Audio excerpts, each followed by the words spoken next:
오늘 마가복음 7장 말씀 한번 살펴보도록 하겠습니다. 복음은 누구에게 복음이 되는가? 이제 주보에는 복음은 누구에게 복이 되는가? 똑같은 의미입니다. 조금 더 우리가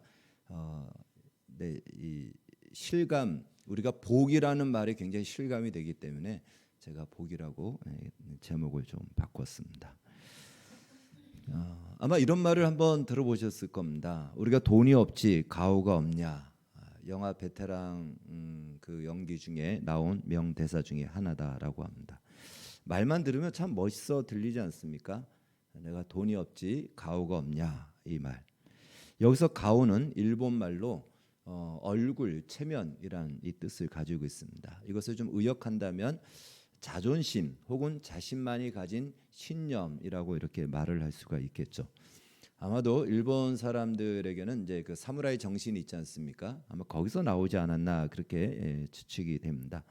이 사무라이들 이들에게는요 할복이라는 문화가 있지 않습니까? 전쟁에서 패한 패장들은 자신의 배를 그 패장들이 자신의 배를 스스로 갈라 자결하는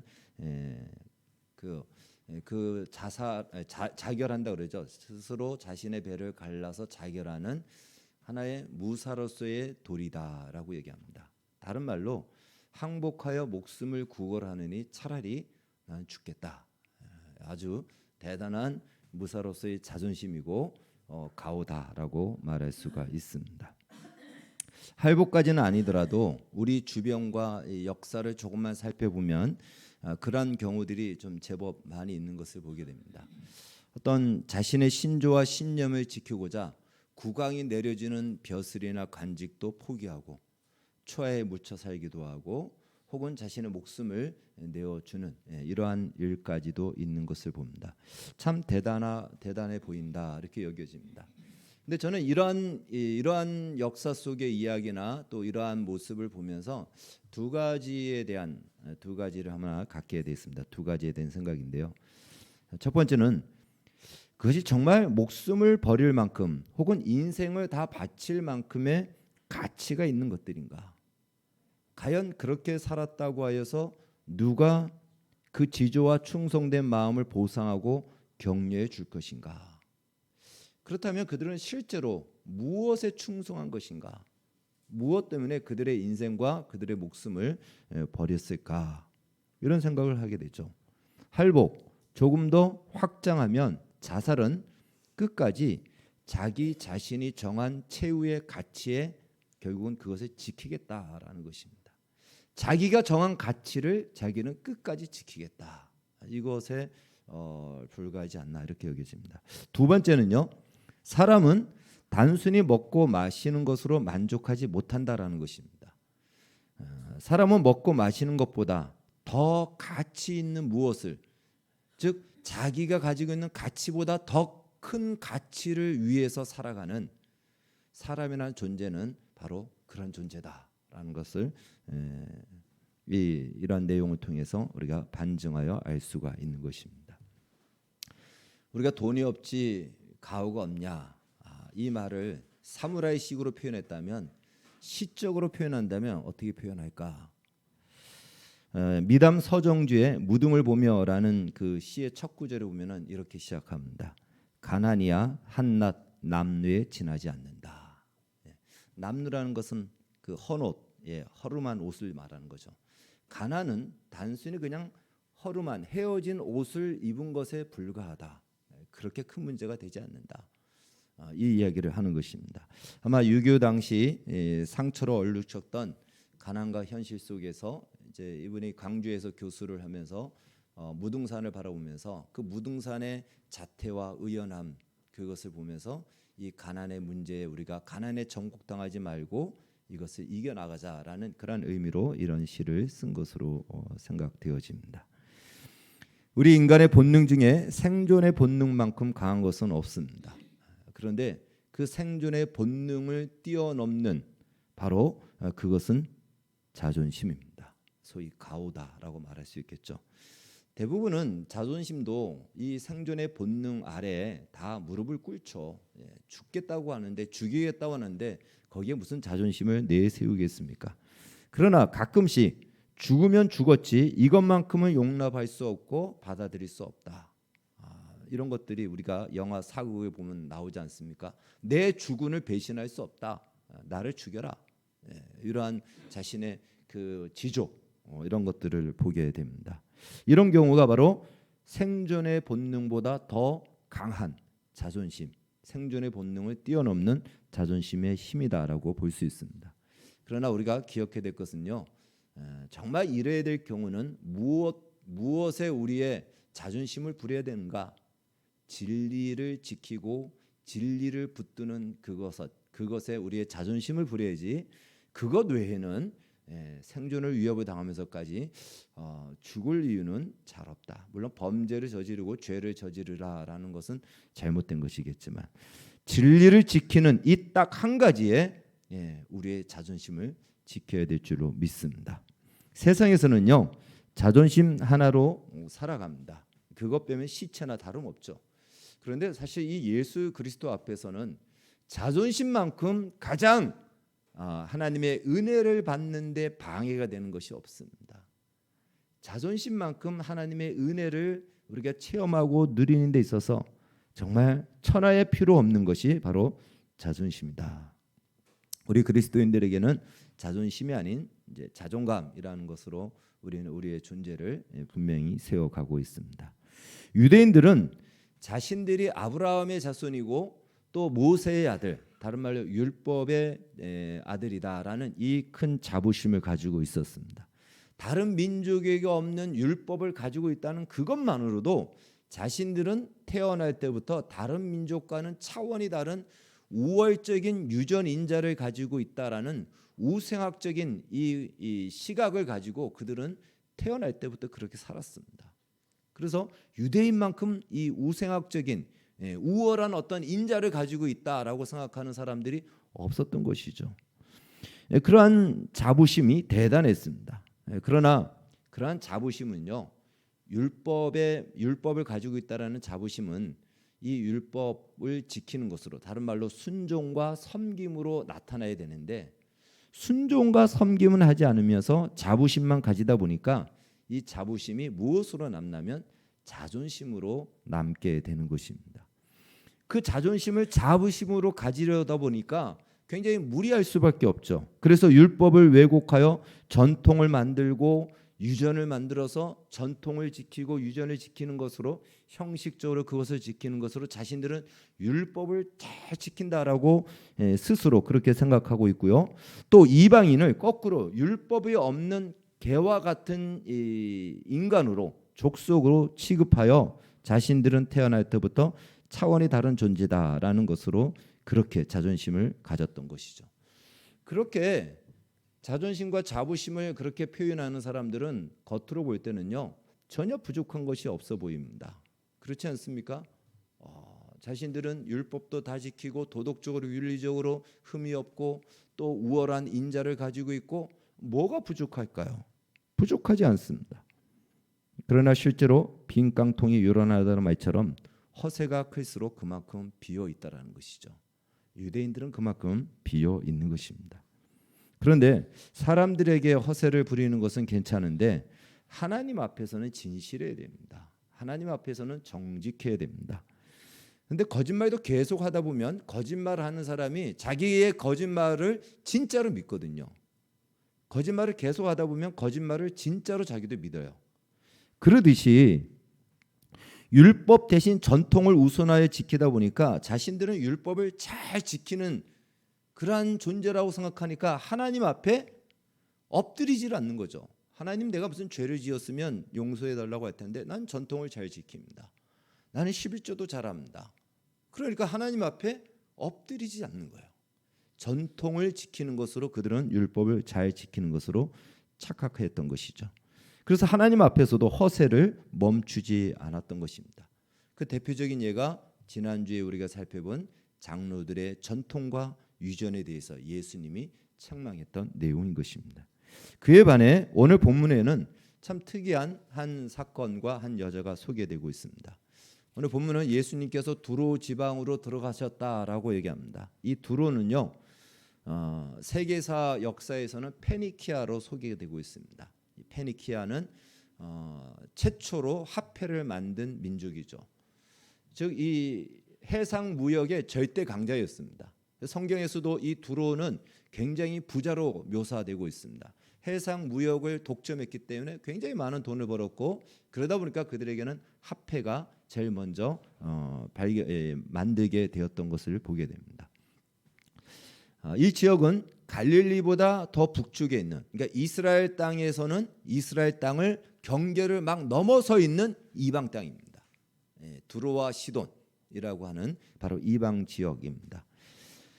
거기에는 가나안 족속의 혈통을 가진 헬라인으로서 이 유대인의 입장에서 볼 때는 이방인이고, 그러한 여인이 오늘 소개되고 있습니다. 스로보닉의 여인이다. 같은 성경 같은 사건을 다루고 있는 마태복음 15장에서는 가나안 여인이다. 그러니까 가나안 족속의 혈통을 가진 여인이며 그 당시에 이방인들 주변 사람들과 혼혈이 된 그러한 헬라인으로서 이방인이다, 이렇게 우리가 알 수가 있습니다. 근데 이 여인에게는 귀신에 들려서 질병을 앓고 있는 딸이 있었다라고 성경은 얘기합니다. 질병이라고는 알지 않지만 침상에 앉아 있었다. 나중에 고침받은 것을 봤을 때는 아마 귀신 들려 질병으로 고통받고 있었다라고 볼 수 있습니다. 아마도 귀신에 들렸기 때문에 이런 온갖 약을 다 쓰고 의원을 데리고 가서 치료했지만 치료가 되지 않았던 것이죠. 그래서 치료했던 이 전력은 소개하지 않지만 이미 다 했다라고 우리는 충분히 유추할 수 있고, 그러나 그 모든 것이 헛된 것이었죠. 귀신에 의해서 병이 걸렸기 때문에 귀신이 나가야 되는 거예요. 바로 그 상황 속에 있는 것입니다. 이 여인 역시 예수님에 대해 소문을 듣고 귀신 들린 자신의 딸을 고쳐주기를 예수님께 간구합니다. 이 성경이 마태복음은 조금 더 자세하게 묘사하기 때문에 제가 마태복음에 있는 말씀을 인용해서 이야기를 하겠습니다. 이렇게 얘기합니다. 가나안 여자 하나가 그 지경에서 나와 소리질러 이르되 주 다윗의 자손이여 나를 불쌍히 여기소서 내 딸이 흉악하게 귀신 들렸나이다 라고 이렇게 요청합니다. 아주 짧은 문장이에요. 어렵지 않죠. 소리를 질러 이르되 주 다윗의 자손이여 나를 불쌍히 여기소서 내 딸이 귀신 들렸나이다 라고 이렇게 얘기합니다. 귀신을 쫓아달라는 얘기죠. 근데 이 짧은 문장이지만 이 짧은 문장 안에 정말 기도라고 하는 것이 무엇인가에 대해서 아주 핵심적인 요소들이 다 들어있다라는 것을 볼 수 있습니다. 먼저 간절함의 표현으로 소리를 질렀다라고 얘기합니다.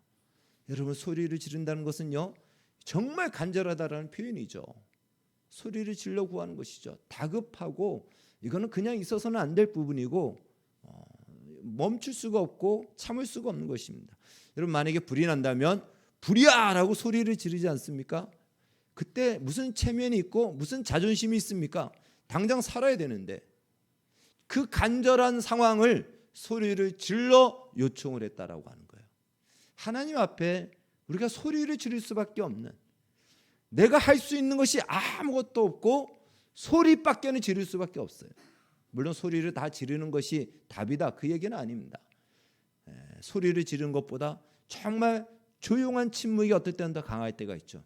그러나 우리 심령이 불타고 정말 다급하고 답답하고 어떻게 해결할 방법이 없을 때 우리는 소리를 지를 수밖에 없죠.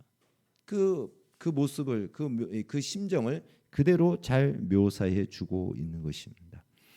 자, 그다음 이 여인을 통해 우리가 배워야 할 아주 중요한 요소를 갖추고 있는 것을 보게 됩니다. 이 문제를 해결해 줄 상대, 내가 지금 도움을 구하는데 도움을 구하는 그 대상이 누구인지에 대해서 이 여인은 정확하게 알고 있습니다. 이것이 이제 성경이 자세하게 설명하지 않기 때문에 우리가 알 수는 없지만 소문을 들어서라고 하지만 소문을 들어서 제대로 소문을 들었는지 아니면 누가 그렇게 해보라고 했는지 모르지만 이 여인은 예수님 앞에 단순히 선생님 내 딸을 고쳐주세요 이렇게 구하지 않고 주 다윗의 자손이여 라고 이렇게 이야기를 했다라는 거예요. 이게 굉장히 중요합니다. 우리가 기도할 때도 기도를 받으시고 우리의 기도를 들으시는 하나님이 누구인지, 예수님이 누구인지를 정확하게 알고 구하는 것이 필요합니다. 물론 우리가 모르고 기도한다고 해서 예수님이 들어주지 않는 것은 아닙니다. 그러나 산신령에게 기도하는지 하나님께 기도하는지 분명히 그 대상에 따라서 우리의 위치와 우리의 존재도 달라지는 것이거든요. 예. 그래서 이 여인의 이 주 다윗의 자손이요, 이 표현은 굉장히 중요하다라는 것입니다. 이 여인은 예수님이 누구이며 어떻게 예수님이 그 나라를 이루시고 경영하시는지에 대해서 정확하게 알았다는 것입니다. 이 말씀은요, 이사야서 9장에 나오는 다윗의 자손으로 오실 메시아의 왕권에 대한 바로 그 예언을 근거로 한 요청인 것입니다.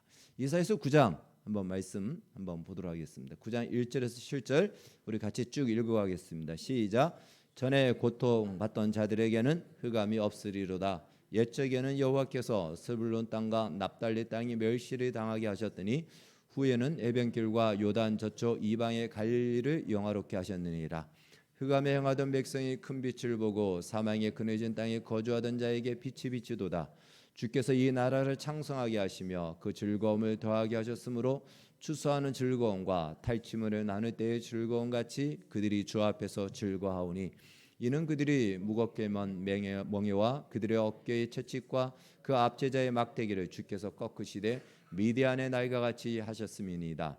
어지러이 싸우는 군인들의 신과 피 묻은 겉옷이 불의 섭같이 살라지나니 이는 한 아기가 우리에게 낳고 한 아들을 우리에게 주신 바 되었는데 그의 어깨에는 정사를 메었고 그의 이름은 기묘자라 모사라 전능하신 하나님이라 영존하시는 아버지라 평강의 왕이라 할 것임이라. 그 정사와 평강의 도함이 무궁하며 또 다윗의 왕자와 그의 나라에 군림하여 그 나라를 굳게 세우고 지금 이후로 영원히 정의와 공의로 그것을 보존하실 것이라. 만군의 여호와의 열심히 이를 이루시리라. 아멘. 이것은 아주 메시아의 왕권에 대한 예언의 말씀인 것입니다. 가나안 여자가 주 다윗의 자손이요라고 부르짖은 것은요, 바로 이 말씀을 근거로 하여서 예수님 당신은 다윗의 왕권을 이루시고자 이 땅에 오신 메시아입니다, 이 얘기입니다. 그러면서 마지막 절에 있는 그의 나라는 무엇으로 다스려지냐면 공평과 정의, 공의와 정의로 그것을 보존할 것이요, 그 나라를 이루실 것이요라는 이 말씀을 하고 있는 것이에요. 공의와 정의, 공평과 정의라는 것은요, 우리가 생각하는 이 세상에서 법을 잘 지키는 공의와 정의가 아니에요. 공의와 정의가 하나님께서 공의와 정의를 이 땅에 베푸셨는데 그 정점으로 나타내신 공의와 정의가 누구냐면 예수 그리스도입니다. 십자가의 예수 그리스도를 통해서 하나님은 그 공의를 나타내셨고 그 공평을 나타내셨고 그 정의를 나타내셨는데 예수 그리스도를 통해서 바로 하나님은 당신의 백성들을 구원하시고 자비와 긍휼을 베풀어 주시는 그것이 바로 하나님의 공의와 정의란 것입니다.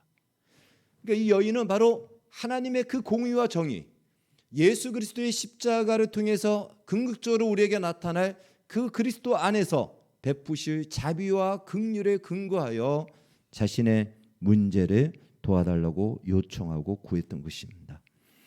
그리고 그것은요, 그 내용이 무엇이냐면 우리가 앞에 읽은 말씀처럼 공평과 정의로 다스리는 그 나라는 어떻게 되냐, 바로 포로된 자를 풀어주고 눌린 자를 해방시키는 바로 그런 긍휼과 자비인 것이에요. 우리가 읽은 말씀 안에 그 안에 담겨져 있습니다.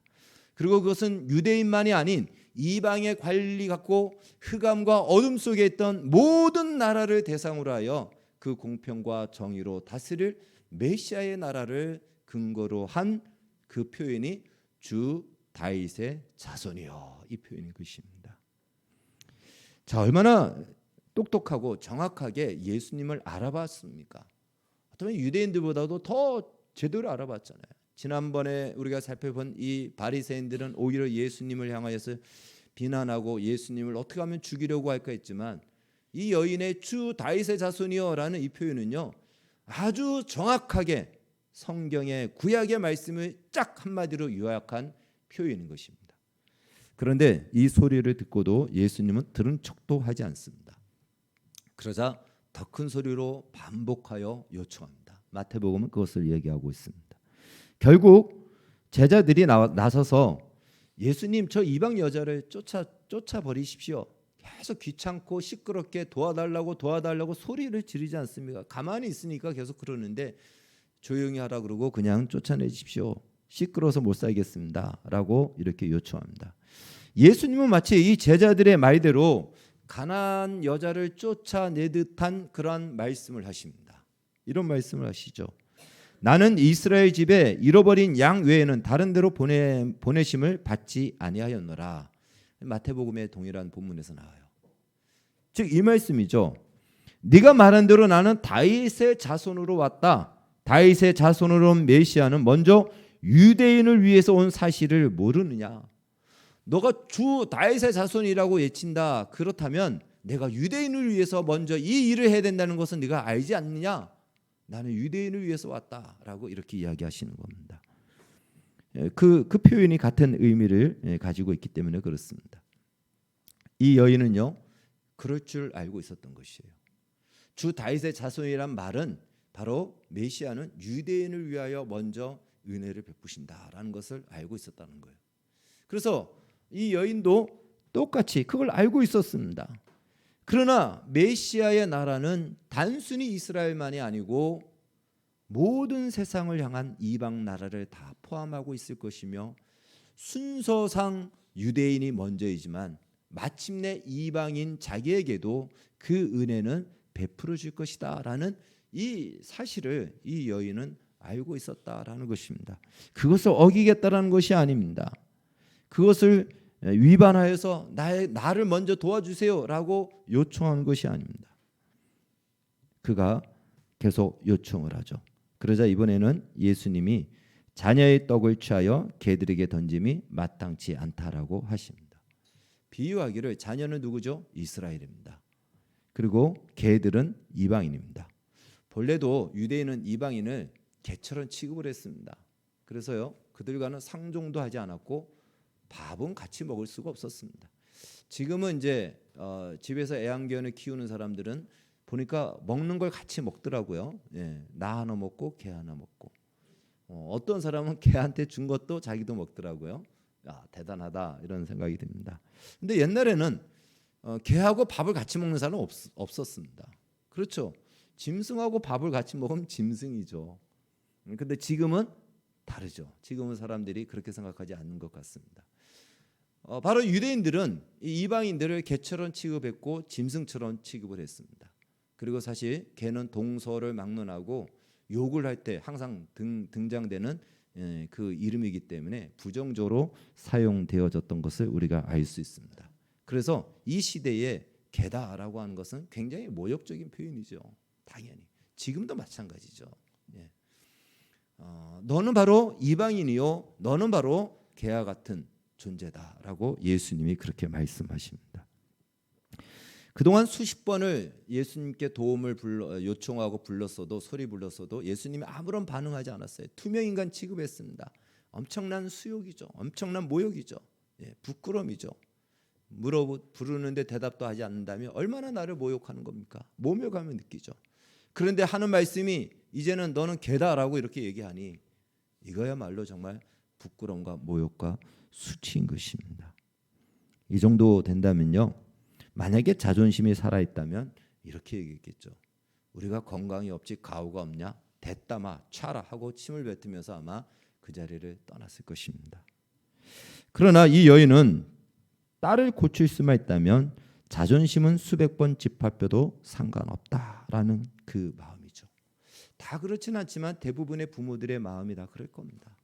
내 아들 내 딸을 고칠 수 있다면 내 자존심 없어도 되고 수백 번 짓밟혀도 상관없어.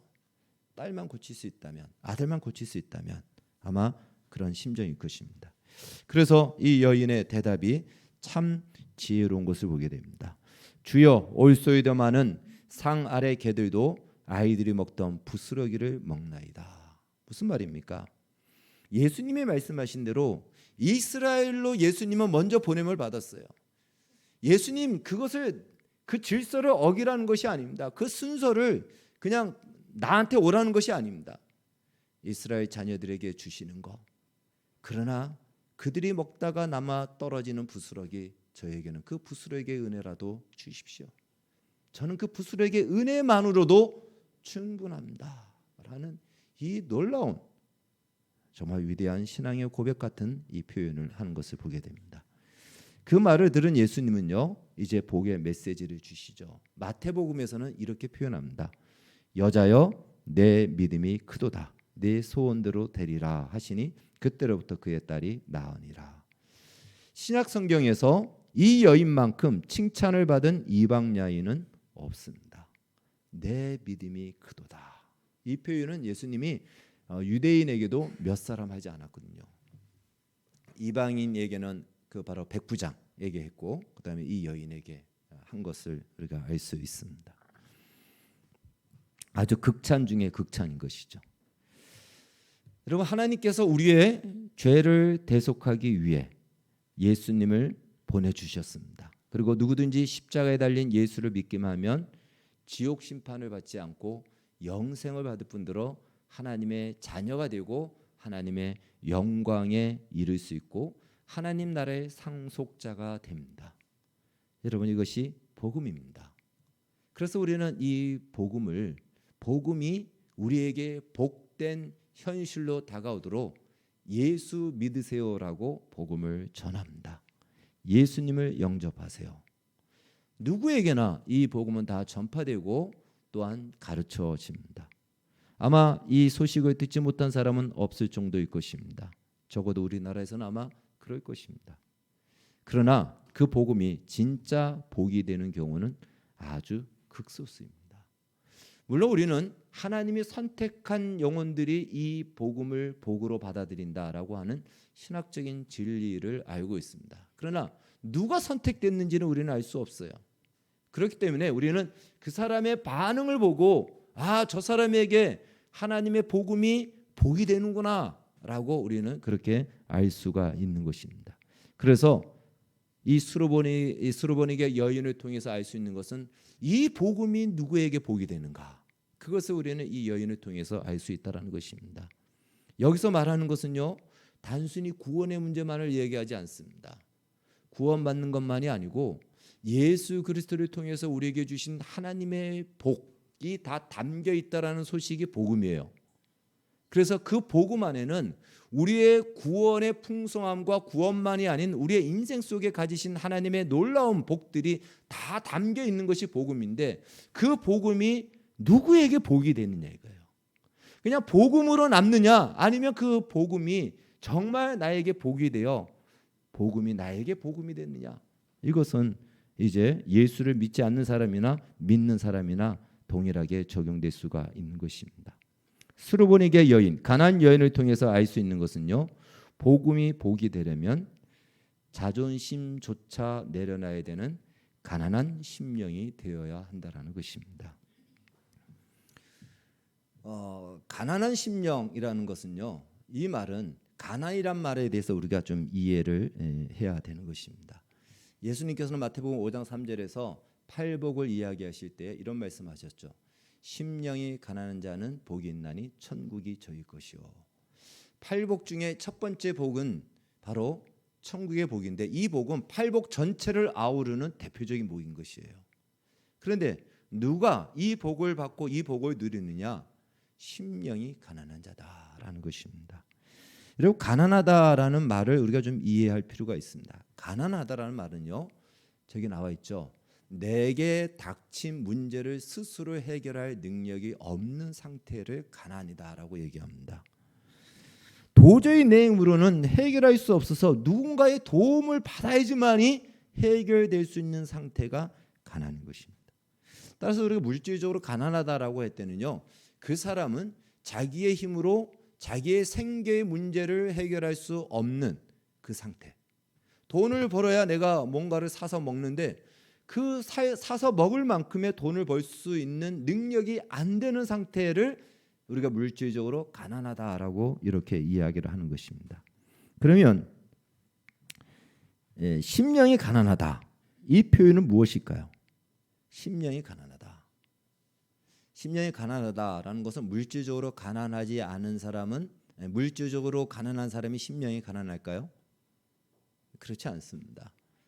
물론 물질적으로 가난한 사람이 심령이 가난해질 때가 많이 있어요. 왜? 물질적으로 당장 내가 할 수 있는 것이 없으니까 나는 아무것도 할 수 없어라는 이 가난한 자리에 이룰 수 있는 가능성은 더 많은 것은 사실입니다.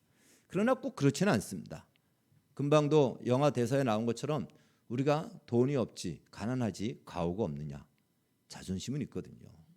예, 가난하지만 자존심을 가지고 사는 사람들이 참 많이 있습니다. 반면에 물질적으로는 부유하지만 가난한 심령을 가지고 사는 사람들도 많이 있습니다. 심령이 가난하다라고 하신 예수님의 이 말씀은 무엇이냐면 바로 이것입니다. 죄 때문에 일어난 인생의 문제, 우리의 삶의 문제를 스스로 해결할 능력이 없다라고 여기는 사람이 심령이 가난한 사람인 것입니다. 죄 때문에 일어난 우리의 인생의 문제가 무엇일까요? 대표적으로만 그냥 얘기할게요. 질병의 문제입니다. 물론 돈이 있으면 어느 정도 질병의 문제를 고칠 수 있지만 우리가 기억해야 될 것이 있습니다. 이건희 씨가 돈이 없어서 그가 질병으로 죽었습니까? 아닙니다. 또 어떤 문제가 있을까요? 죄로 인하 생겨서 일어난 문제들, 사람과의 사회적 관계의 문제, 이것도 역시 마찬가지입니다. 돈이 있다고 관계의 문제가 다 해결이 될까요? 그렇지 않습니다. 마지막, 죽음의 문제입니다. 속수무책이에요. 그 앞에서는 돈도 권력도 아무것도 해결할 수 없습니다. 그러니까 심령이 가난한 자는 누구일까요? 죄 때문에 일어난 우리의 인생의 모든 문제를 내 힘으로 해결할 능력이 없다라고 여기는 사람이에요. 그것이 질병의 문제든 죽음의 문제든 영혼의 문제든 사람과의 관계의 문제든 마지막 예수님이 심판하실 그때의 의의 문제든 나의 힘으로는 그것을 해결할 능력이 없다라고 여겨 하나님 나는 도움이 필요합니다. 은혜가 필요합니다. 내 힘으로는 살아갈 수가 없습니다. 라고 여기는 사람, 그가 바로 심령이 가난한 사람입니다. 바로 그것이 오늘 스로보네르게 여인의 모습인 것이죠. 주님이 아니고서는 답이 없고 해결할 수 없습니다. 주님 나를 불쌍히 여겨주십시오. 자존심을 지키는 것으로 이 문제는 해결되지 않습니다. 그걸 인정하는 거예요. 반면에 자존심을 해결책으로 가지고 있는 사람들이 참 많습니다. 내가 죽더라도 자존심을 내려놓지 않죠. 내가 차라리 죽을지언정, 즉 자살을 해결책으로 가질지언정 이렇게 살아가는 이것도 하나의 자기가 정한 해결책이에요. 자살하는 사람들의 심정을 이해하지만 자기가 정한 해결책입니다. 그건 심령이 가난한 것이 아닙니다. 왜? 그것으로 내 문제를 해결할 수 있다고 생각하기 때문에. 심령이 가난하다는 것은 무엇이죠? 해결의 능력이 없다라는 거예요. 해결할 능력이 없어서 하나님의 은혜가 아니면은 나는 이 문제를 풀어갈 수가 없습니다라는 것이 가난한 건데 자살을 가치로 정해놓으면 그건 자기가 해결하겠다라는 거예요. 또 어떤 경우가 있을까요? 어떤 사람은요 이제 인간의 가치나 도리를 상관없이 그냥 막무가내로 무례하게 자기 마음대로 사는 거예요. 마음대로 사는 것을 자신의 가치, 자신의 해결책으로 정하는 것입니다. 어떤 사람은 위선을 자신의 해결책으로 정해서 어찌됐든 내가 이익만 보면 된다라는 것으로 위선을 자신의 해결책으로 삼는 사람도 있고요. 또 어떤 사람은요 모든 현실을 잊어버린 채 망상에 빠지고 게임에 빠지고 마약에 빠져 중독을 해결책으로 삼는 사람들이 있습니다. 그 사람들 다 가난한 사람이에요. 그런데 가난하다는 걸 인정 안 하는 겁니다. 여전히 나는 이것으로 나의 인생의 문제 해결책으로 삼겠다. 마약으로 중독으로 나의 인생의 문제의 해결책을 삼겠다라고 하는 것입니다. 그들은 가난한 것이 아닙니다. 실제로는 가난한데 말 그대로 자존심을 내려놓지 않는 거예요. 자존심을 내려놓는다는 것은 무엇이죠? 주님 앞에 도움을 구하는 것입니다. 하나님 앞에 머리를 조아리는 것입니다. 그래서 우리는 복음을 전해요. 그래서 예수를 믿으라고 합니다. 그런데 사람들은 그건 싫다라는 거예요. 내가 죽으면 죽었지 예수 앞에 도움을 구할 수 없고 하나님 앞에 머리는 조아리지 않겠다. 이것이 오늘날의 세상 사람들의 모습인 것입니다. 그래서요 굉장히 교만한 거죠. 주님은 내버려 둡니다. 너희의 인생의 문제를 해결해 봐라. 해결할 수 있느냐? 여러분, 그러나 이것은 구원의 문제만이 아니고 우리 믿는 사람들의 인생 속에서도 마찬가지라는 거예요. 여전히 나의 자존심으로 주님의 은혜를 구하지 않고 단순히 주님의 은혜를 구하되 수단으로만 구하는 것, 이것도 역시 자신의 해결책을 자기가 가지겠다는 것입니다. 우리가 머리를 조아리고 주님 앞에 도움을 구한다는 것은요, 바로 이거예요. 이제부터는 주님, 내가 정한 인생의 가치를 따라 살지 않고 주님이 가치 있다라고 여기는 것은 나도 가치 있게 여기겠습니다. 나는 이걸 빨간색이라고 얘기했는데 주님이 검은색이라고 하면 나는 이제부터 그걸 검은색으로 생각하며 살겠습니다. 내 생각대로 살지 않겠습니다. 이것이 주님을 의지하는 겁니다. 단순히 주님의 능력만을 구해서 내 필요를 채우고 문제를 해결하는 것으로만 그것이 주님을 의지하고 도움을 구하는 것은 아닙니다. 그것은 우상에게 도움을 구하는 것과 똑같은 거예요. 하나님은 아십니다. 우리가 하나님을 우상처럼 도움을 구하는지 주님으로 도움을 구하는지. 오늘 스루본에게 여인은 뭐라고 얘기했습니까? 주 다윗의 자손이요, 주님으로 부르짖고 있어요. 물론 거기서 주는 하나님을 이야기하기도 하고 우리의 인생의 주인을 이야기하기도 합니다. 주님이십니다. 다윗의 자손 메시아 예수 그리스도, 당신은 나의 구원자이시며 내 인생의 주인이십니다. 이제부터는 내가 내 인생의 가치를 정하지 않고 주인인 예수님이 정한 가치대로 내 인생을 살아가겠습니다. 이것이 바로 주님을 의지하고 심령이 가난한 상태에서 하나님의 은혜를 구하는 것이다 라는 것입니다. 바로 그러한 사람에게 주님께서는 그 복음이 복이 되게 하신다라는 것입니다. 사랑하는 여러분, 우리가 조금만 논리적으로 한번 생각하고요, 이성적으로만 생각해도 이럴 수밖에 없어요. 우리가 정말 과연 할 수 있는 것이 무엇일까요? 내일이란 시간을 어느 누가 보장하고 오늘의 건강을 내일도 담보할 수 있다라고 누가 자신 있게 이야기할 수 있겠습니까? 우린 조금만 생각하면 정말 나 혼자서 내 힘으로 이 세상을 살아나갈 용기와 힘을 가질 수가 없어요. 아무것도 내가 보장할 수 있는 것이 없다라는 것이에요. 아무것도 내가 담보할 수 있는 것이 없습니다. 내 안에 있는, 몸 안에 있는 나의 장기, 나의 면역세포, 나의 뇌의 모든 신경, 내 마음대로 할 수 있나요? 내가 관리한다라고 하지만 그것이 내 마음대로 됩니까? 그 신경 하나 세포가 죽으면 우리는 바보가 될 수밖에 없지 않습니까? 아무것도 보장할 수 없는 인간이에요. 약합니다. 하나님의 은혜를 구할 수밖에 없고 구해야 되는 것인데 불구하고 우리는 하나님의 은혜를 구하지 않고서도 내 힘으로 이 나이들을 잘 살 수 있다라고 우리는 착각하며 살아가는 것이죠. 그래서 자존심을 부릴 것이 사실은 없다라는 것입니다. 하나님 앞에 우리의 자존심으로 살 수도 없고 부릴 만한 그러한 능력도 우리에게는 없습니다. 그런데 이 자존심은 바로 그 밑에 무엇이 있냐면 뿌리가 죄라는 것입니다. 죄가 그것을 위장하여 내세운 것이 자존심이에요. 반대로 죄가 사라진 자존심을 자존감이다 얘기합니다. 자존감은 그 자체가 우리의 존재의 근원이 되는 겁니다.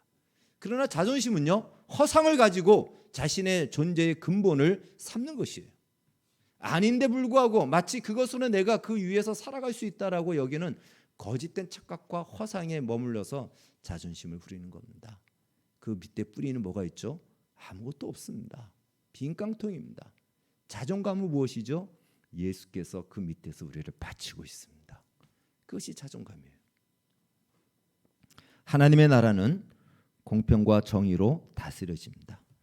그 공평과 정의는 예수 그리스도를 통해서 우리에게 나타나셨고 그 안에 하나님의 무궁하신 자비와 긍휼이 담겨져 있음을 우리는 이미 경험했고 누리고 있습니다. 그래서 주님의 공평과 정의를 구할 때에 어떤 법적인 뭔가 도덕적인 것을 구하는 것이 아니고요, 주의 자비를 구하는 것이에요. 하나님의 은혜를 구하는 것이 그의 공의와 정의를 구하는 것입니다. 그리고 주님의 말씀을 따라서 내가 살기를 힘쓰는 것이 주님의 정의와 공의를 구하는 것입니다.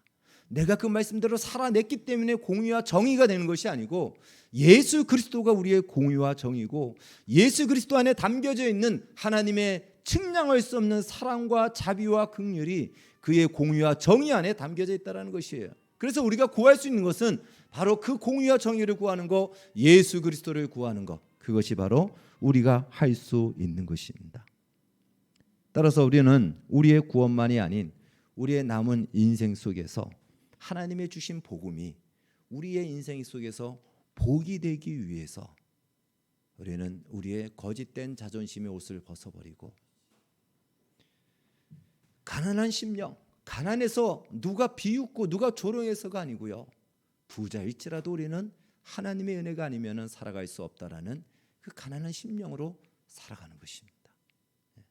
그것이야말로 우리가 지켜가야 될 우리의 진짜 가오가 돼야 되는 것입니다. 바라기는 이 수르보니게 여인, 정말 이방인 여인이었고 또 예수님이 얼마나 모욕을 했습니까? 그러나 그는 자존심까지 다 내려놓으면서 그 자존심을 내려놓는 가난한 심령으로 주님이 아니고서는 답이 없습니다. 이 고백 속에 우리 주님의 위대한 복음이 복이 되었듯이 우리의 남은 생에도 하나님이 허락하신 복음이 복음으로 끝나지 않고 우리의 인생 속에서 복이 되어지는 이 놀라운 경험과 은혜가 있기를 주의 이름으로 축원합니다. 기도하겠습니다. 하나님 감사합니다. 우리는 참 약하고 부족하고 허물 많고 거짓된 존재들입니다. 아무것도 할 수 없음에도 할 수 있는 것처럼 참으로 억지를 부리고 허세를 부리는 인생입니다. 주여 우리를 긍휼히 여겨 주시옵소서. 하나님이 주신 이 복음이 우리의 인생 속에 다 복이 되어지기를 원하온데 우리의 거짓된 자존심이 그것을 막지 않고 그것을 참으로 제한하지 않도록 우리 안에 예수 그리스도 위에 세워진 참된 자존감으로 우리 자신을 세워 주께서 주신 복음이 복이 되어지는 이 인생을 살아가게 하여 주시옵소서. 우리 성도들 모두에게 복음이 들려지는 소식으로 끝나지 않고 복이 되어지는 가정과 인생과 삶이 되게 하여 주시옵소서. 예수님의 이름으로 기도하옵나이다. 아멘.